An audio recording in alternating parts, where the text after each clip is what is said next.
আসসালামু আলাইকুম। এই যে আমাদের কাজ করছি, বিসির কাজ করতেছি, বিসির মধ্যে রং দিতেছি, উপরে আতাপ হবে, আতাপের কাজ করছি, আতাপের কাজ করব। এই রং দিয়ে রং যখন কালার রোদে শুকাবে, তারপরে নিয়ে উপরে কাজ করব।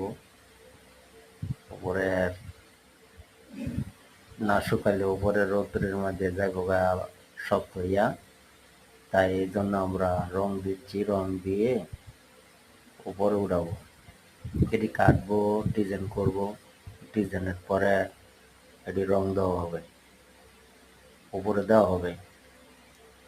আমরা সব কাজই করি, রং দেই, রঙের কাজ করি, ওয়ালে রং দেই, টাইসের কাজ করি, সব পদের কাজই করি। আপনাদের কাছে যদি ভালো লাগে লাইক কমেন্ট করবেন।